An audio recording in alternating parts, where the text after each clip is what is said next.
Restoring Men and History. Today's what we've talked about a lot. So I just saw this article just now for you guys. And it's something we've talked a lot about in the groups, language. Who controls the language and what does that do? Who wants to control it? Who wants to change it actually and transform it? This article is June 22nd, 2023 by Thomas Lifson. We'll read a little bit of it. The left's control over the language of sexuality finally meets resistance. So here's the thing. On language, we cannot accept their language. That's where we can stand for the truth and stand up as men to protect women and others and children. Don't confuse children. Don't accept the cultural Marxist language. Who's they? We've gone through that. Cultural Marxists, the powers that be, etc., etc. George Orwell, 1984, right? We've talked about it. Taught us that control over the terms used to discuss consequential subjects is a key element of what? Tyranny. If you like these videos, please subscribe, comment, like, and hit the notification button. We don't want to be moving to tyranny. What do we always want to be doing? Moving to freedom. It's a lesson that the left took to heart as a weapon. Well, we know that. Gramsci, Adorno, and all the cultural Marxists pushed this nonsense and this foolishness for power, control, money.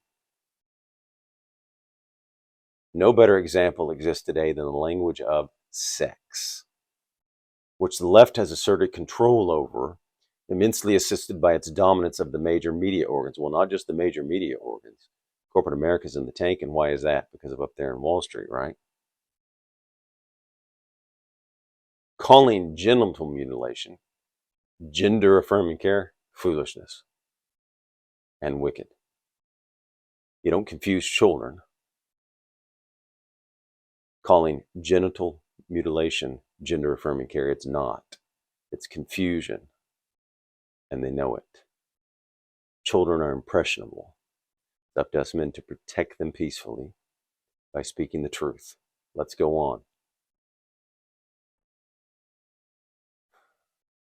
Calling abortion reproductive health care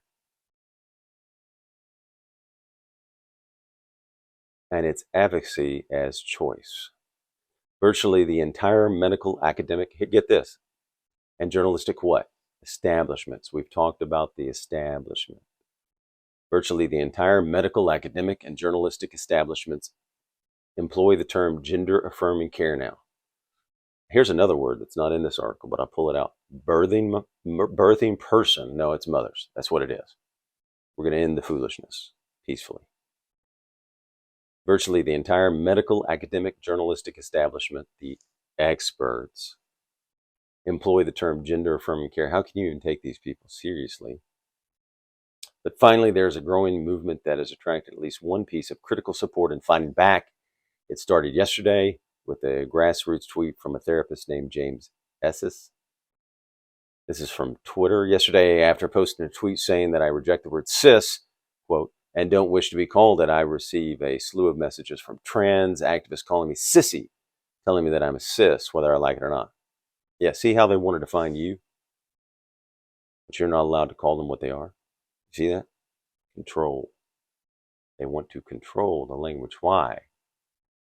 The people behind it want more power and control.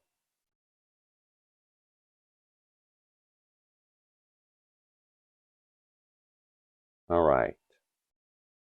Just receive a slew of messages from trans activists calling me sissy and telling me that I am cis whether or not I like it. Just imagine if the roles were reversed, right? So going on, when his point was picked up and extended to policy, at least according to its owner, Elon Musk, attention to the term exploded. James Esses, yesterday after posting a tweet saying that I reject the word cis and don't wish to be called it, I receive a slew of messages from trans activists calling me sissy and telling me that I'm a cis whether I like it or not. Elon Musk came back with repeated targeted harassment against any account will cause the harassing accounts to receive at minimum temporary suspension. The words cis or cisgender are considered slurs on this platform. All right, he goes into this. He says, my understanding of the import of the term cis is that it denies any status as normal. Now watch that word too, normal. What do the cultural Marxists state they wanted to do when they went to the Frankfurt School? What do they want to do? Change normal. So that is also the goal. So control you and change what is normal so they can do whatever they want, I also assume. People in the animal kingdom come in two varieties, male and female. That's right, male and female, and they're trying to wipe out females, and they're trying to wipe out men, specifically manly men. They've got to destroy because you can't have tyranny with manly men. Specifically with feminine women, because what happens? Manly men are attracted to feminine women are attracted to manly men. Then they get married, and then they have kids, and then there's the nurturing mother and the disciplined father. It works the right way. And then you get a good family.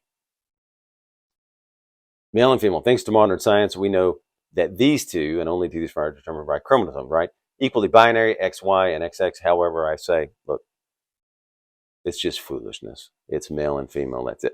There's no debate. There's no discussion. You don't need to have an argument. That's what it is. So he goes into XY and XX. This exchange leads to further tweets making the point that the origin of the terminology, cis, get this, is perversely connected with pedophilia. Get this. Genevieve Gluck, June 21st, 2023. Women read women. Thank you. And for those who don't know, here's some background on the origin of, look at their evidence. This is fantastic. As coined by German sexologists, where'd all those cultural Marxist boys come from? Germany. Volkmar Sigash or something. I don't know if that's the right pronunciation. Genevieve Gluck, women read women, at women read women. The term cisgender was coined by the German sexologist who also stated, quote, and this is in there, that the sensuality that spontaneously unfolds between a child and an adult is something wonderful. See where they're going? See, the left is always advancing. It's not about rights. For the people at the top, it's about power and control. And I guess for others, it's about doing what you want to, but it's about pushing this agenda. Transhumanism and this stuff. Volkmar Sigwash, or whatever it is, first used the term cisgender and cissexual in a 1991 publication titled Transsexuals. Oh, look at that guy's picture. He looks weird. Yup, Elon Musk comes back. This is good. Yup, the contemptible creep that manufactured the term cis has serious problems. Ignore him. The might of Twitter behind the stigmatization of the term cis, there's at least the possibility of rolling back this linguistic triumph of the trans brigade of the sexual left. The opportunity is enormous, he says, since for years the left has been claiming that hurt feelings are enough to merit the banishment of language and ideas. Look, hurt feelings are not enough to banish language. We have, and that language is actual violence. Musk's adoption of the term slur was genius in that regard. Meanwhile, another, men who are attracted to women are no longer normal or even heterosexual. They are gyno. Here's another term to suspend the concept of normality. Men who are attracted to women are no longer normal or even heterosexual, right? Well, there's an attack on that. But that's what it is. Men who are attracted to women are heterosexual, generally. They are gynosexual, femcentric. Just one of the countless orientations, all equally valid and therefore sampling like some vast smorgasbord of sexual pleasures. The Ace of Spades brought this to my attention, citing this article and calling gynosexuality just another of the many flavors of gay. Quote, naturally, we can thank the experts for the blessing of this. These experts, these experts, for the blessings of this new term, as the headline and subhead instruct us. Are you gynosexual? See how they try to push this ideology on you? Here's what it means, according to experts. If you're attracted to women or femininity, it might be the label for you. No, we're just heterosexual if we're attracted to beautiful feminine women or feminine women that are beautiful on the inside. Because femininity is attractive in a woman. Okay? The number of terms and identities under the LGBTQ plus umbrella is ever growing, allowing more and more people to describe their sexuality with words that make sense. One word you may not have heard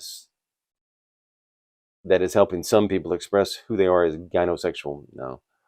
Gynosexuality refers to being sexually attracted to femininity. No. Attracted to feminine women is what manly men are attracted to. irrespective of one's own gender identity or the gender identity of the femme presenting person. Femme presenting person, no, it's a woman or a man. See all this language tricks they use? It's men and women, then there's manly men and feminine women, right? They claim the utility of the term is that it can encompass anyone, male or female. And usually they confuse the words when they put something in front of anyone, right? Manly man and feminine woman is easy to understand. Social justice is not justice.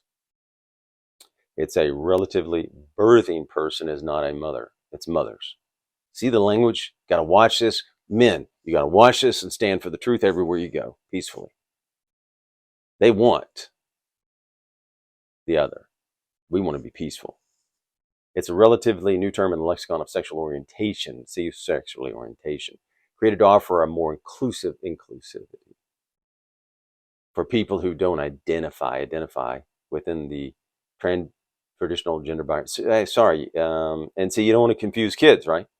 You're going to tell a kid he's Superman and can jump off the building. No, you're not going to do that. Parents give direction. Normal human beings give direction, not confusion, to kids. Kids are impressionable. Maybe, for instance, if someone is non-binary and attracted to women, this is their words, maybe a better fit for them than straight. No, it's not, which would typically be used by a man, or lesbian, which would typically be used by a woman. No.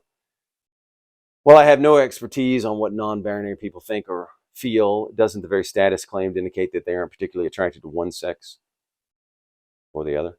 If they have XY chromosomes and are attracted to female characteristics, they are heterosexual.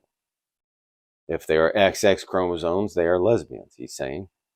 Rather than clarifying actual phenomenon in the real world, this is intended to confuse and obscure neologism.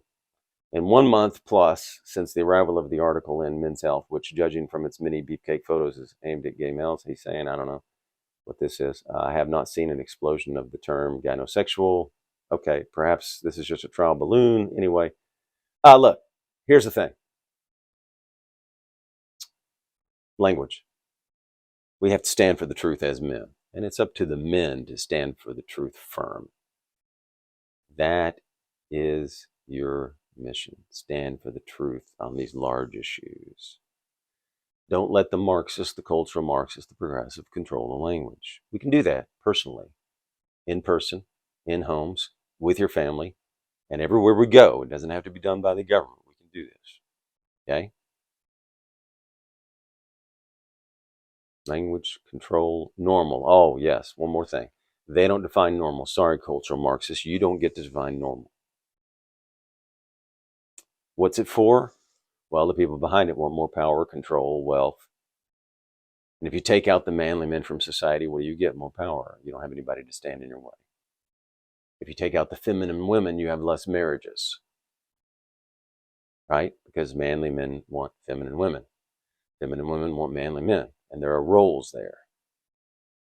And the family unit, the smallest political institution, stands in the way of tyranny. And we want freedom, not tyranny. So don't let the cultural Marxists control the language. Don't let them define normal with their foolishness. Men are men, women are women. Restore the Constitution, restore men. Thank you. If you like these videos, please like, comment, and subscribe, and hit the notification button. We would appreciate it.